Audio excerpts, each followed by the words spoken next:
Assalamualaikum warahmatullahi wabarakatuh.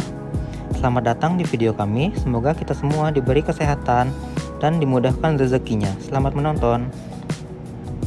Oke, di sini kami akan mempresentasikan tentang sejarah PT Mendem Indonesia Tbk. Sebelumnya saya akan memperkenalkan anggota dari kelompok 4, yaitu Adi Maulia Triyono, Agita Anastasia, Bunga Nabila, Cynthia Yusvita, Ghazali Azib. Latar belakang PT Mendem Indonesia. PT Mendem Indonesia Tbk berdiri sebagai perusahaan joint venture antara Mendem Corporation Jepang dan PT The City Factory. Perseroan berdiri dengan nama PT Tanco Indonesia dan pada tahun 2001 berganti menjadi PT Mendem Indonesia Tbk. Pada tahun 1993, perseroan menjadi perusahaan ke-167 dan perusahaan joint venture Jepang ke-11 yang mencatatkan sahamnya di Bursa Efek Indonesia. Saat ini jumlah saham perseroan adalah 201.066.667 lembar saham dengan nilai nominal Rp500 per saham. Kegiatan produksi komersial perseroan dimulai pada tahun 1971, di mana pada awalnya perseroan menghasilkan produk perawatan rambut, kemudian berkembang dengan produksi produk wangi-wangian dan kosmetik. Saat ini, perseroan berkantor pusat di Wisma 46 Kota BNI, lantai 7, Jalan Jenderal Sudirman, Kavling 1, Jakarta. Perseroan mempunyai 2 lokasi pabrik di kawasan industri MM 2100, Bekasi, Factory 1 yang berada di Jalan Irian khusus memproduksi seluruh produk kosmetik perseroan, sementara Factory 2 yang berada di Jalan Jawa berfungsi untuk memproduksi kemasan plastik dan juga sebagai pusat logistik. Merek utama perseroan antara lain Gatsby, Pixi, dan Purcell. Selain itu, perseroan juga memproduksi berbagai macam produk lain dengan merek Tanco, Mendem, Spalding, Loviela, Miraton, Lucido Eye, dan juga beberapa merek yang khusus diproduksi untuk ekspor. Selain pasar domestik, perseroan juga mengekspor produk-produknya ke beberapa negara antara lain Uni Emirat Arab atau UEA, Jepang, India, Malaysia, Vietnam, Thailand, dan lain-lain. Melalui UEA, produk-produk perseroan diekspor ke berbagai negara di Afrika, Timur Tengah, dan lain-lain. Visi dan misi PT Mendem Indonesia. Visi PT Mendem Indonesia Tbk menghadirkan kehidupan yang menyenangkan ditunjang oleh kesehatan dan keindahan. Sedangkan misinya adalah untuk 1.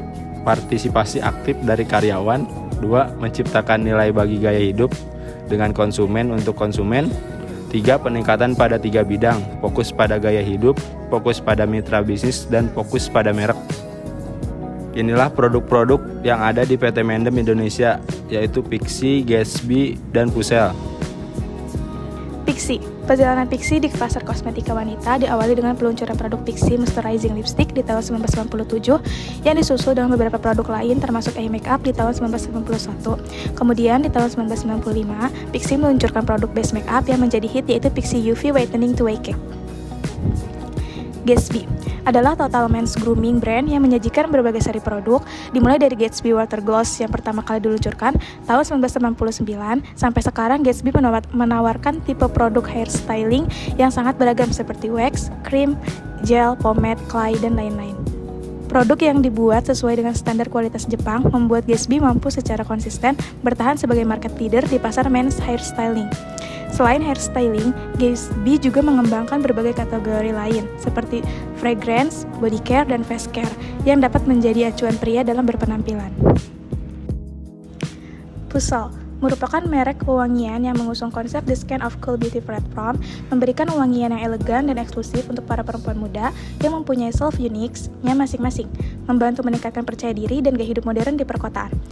Purcell memiliki beberapa tipe wewangian mulai dari splash cologne, spray cologne, UD cologne, dan UD de parfum. Analisis SWOT PT Mendem Indonesia meliputi strengths, weakness, opportunities, threats. Kekuatan strength PT Mendem Indonesia meliputi portofolio produk yang luas dengan berbagai merek terkenal, pengalaman yang cukup lama di industri kosmetik, memiliki keahlian dalam inovasi dan penelitian produk baru, distribusi yang luas di Indonesia, dan merek yang kuat dan dikenal di kalangan konsumen. Kelemahan weakness PT Mendem meliputi tergantung pada pasar dalam negeri sehingga rentan terhadap perubahan kebijakan pemerintah atau kondisi ekonomi. Keterbatasan dalam diversifikasi portofolio produk, biaya produksi yang tinggi, ketergantungan pada pasokan bahan baku tertentu, dan keterbatasan dalam kemampuan untuk menjangkau pasar pedesaan. Peluang opportunities PT Mendem Indonesia yaitu peningkatan permintaan terhadap produk perawatan diri dan kecantikan di pasar Indonesia, pertumbuhan pasar kosmetik pria yang terus meningkat, pertumbuhan ekonomi yang stabil dan meningkatnya pendapatan nasional di Indonesia, peningkatan minat masyarakat terhadap produk kosmetik berbahan alami dan ramah lingkungan, serta pembukaan gerai retail baru di daerah yang belum terjangkau.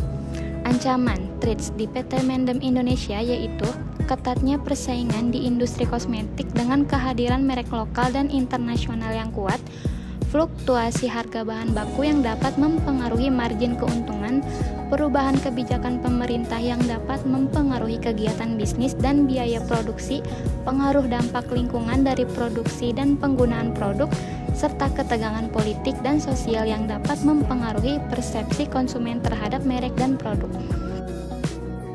Kesimpulan, PT Mendem Indonesia Tbk adalah perusahaan kosmetik asal Jepang yang didirikan pada tahun 1968, memiliki kelebihan-kelebihan yang kuat, tetapi juga menghadapi sejumlah tantangan dalam industri yang kompetitif ini.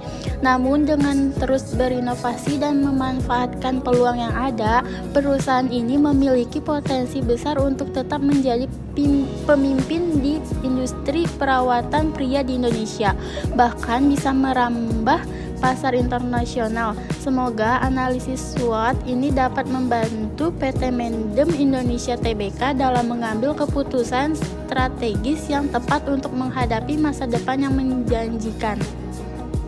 Saran, berdasarkan hasil penelitian terdapat beberapa saran yang diharapkan dapat bermanfaat bagi perusahaan. Saran-saran tersebut adalah diharapkan perusahaan dapat memberikan rasa puas kepada konsumen, misalnya dengan terus memperhatikan pemberian potongan harga yang mungkin dapat membuat konsumen tertarik atas produk tersebut, pelayanan yang baik kepada setiap pelanggan.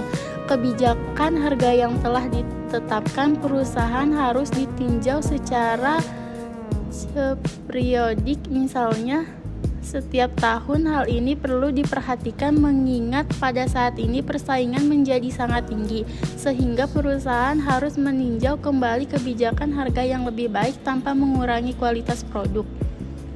Sekian dari kelompok kami. Apabila ada kesalahan pengetikan atau ucapan yang disampaikan, mohon maaf untuk sebesar-besarnya. Terima kasih. Wassalamualaikum warahmatullahi wabarakatuh.